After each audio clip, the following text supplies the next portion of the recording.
Bulletin की शुरुआत उस खबर से करते हैं जिसने करोड़ों राम भक्तों की आस्था को न सिर्फ ठेस पहुंचाई बल्कि यूपी से लेकर मुंबई और दिल्ली तक सियासी तापमान भी बढ़ा दिया है।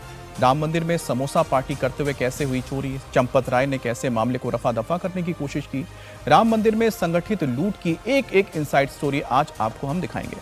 लेकिन उससे पहले इस वक्त की बड़ी खबर, राम मंदिर चढ़ावा चोरी मामले में पुलिस और एसआईटी की जांच फुल स्पीड में आगे बढ़ी है। आज फिर से पुलिस जेल में बंद आरोपियों से पूछताछ कर सकती है। कल पुलिस ने जेल में बंद अविनाश शुक्ला से 2 घंटे तक पूछताछ की थी। आज पुलिस चिन्नू यादव समेत बाकी आरोपियों से भी पूछताछ कर सकती है। इसके साथ ही पुलिस ने चढ़ावे के प्रबंधन, निगरानी व्यवस्था, कर्मचारियों की नियुक्ति और बैंकिंग सिस्टम में लगे 70 लोगों को पूछताछ का नोटिस दिया है। पुलिस आरोपियों के घर से बरामद हुए कैश और डॉक्यूमेंट को लेकर भी पूछताछ कर रही है।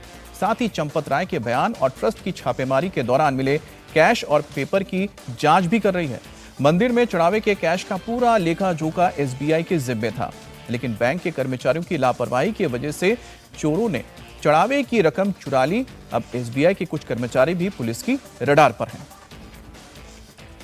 कल पुलिस ने जेल में बंद अविनाश शुक्ला से करीब 2 घंटे सवाल जवाब किए। अविनाश शुक्ला से पूछा गया उसके पास लाखों रुपए कहां से आए, वो राम मंदिर में कब से नौकरी कर रहा है, क्या नौकरी पहले दिन से ही उसने चोरी करनी शुरू कर दी थी, मंदिर से चोरी की गई रकम को कैसे वो लेकर जाता था, क्या कपड़ों में चोरी के लिए कोई सीक्रेट जेब बनाई थी, चढ़ावा चोरी की रकम से क्या क्या उसने खरीदा, क्या उसकी पत्नी भी इस पूरे मामले में शामिल थी, यानी क्या उनको पता था, क्या चोरी की रकम से पत्नी को उसने गहने भी दिलाए।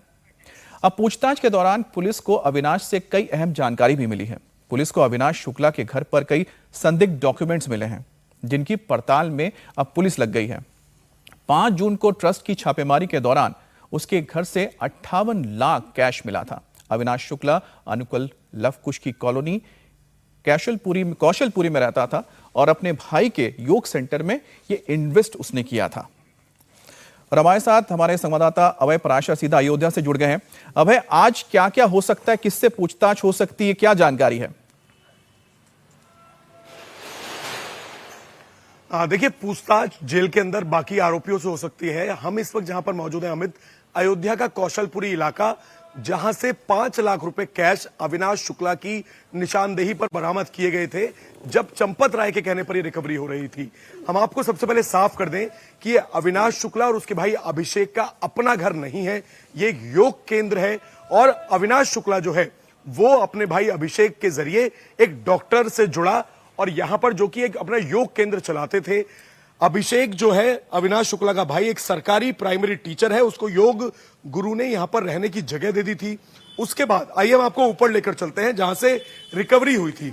असल में अविनाश शुक्ला बता रहे हैं कि 2025 में मंदिर के पास पानी बेचा करता था और फिर उसकी नौकरी अंदर ट्रस्ट में कैशियर के तौर पर लग गई, बैंक के आउटसोर्स के तौर पर।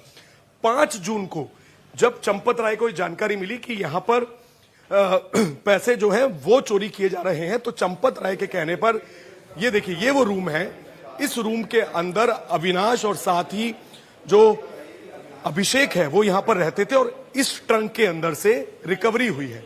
इस ट्रंक के अंदर से लगभग 5 लाख रुपए कैश लेकर जाया गया है। इसके साथ ही यहां पर एक छोटी पेटी ये भी रखी हुई है जिसपे लिखा हुआ है राम राज्य कोष, यानी कि चंदे के लिए क्यूआर स्कैनर यहां पर लगाया गया है। ये यहां पर क्या कर रहा है, और इस ट्रंक के अंदर से बताया जा रहा है कि उस दिन रिकवरी की गई थी जिसमें से पैसे निकाले गए।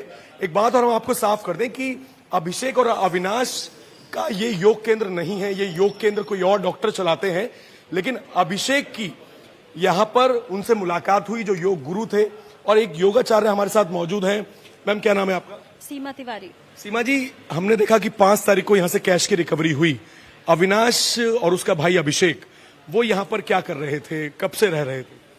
जी, जैसा कि आपको मैंने बताया कि हमारे ये सेंटर हमारे गुरुदेव का है, डॉक्टर चैतन्य का, और गुरुजी ने बहुत सारे बच्चों को पढ़ाया लिखाया और उनमें से एक अभिषेक भी था।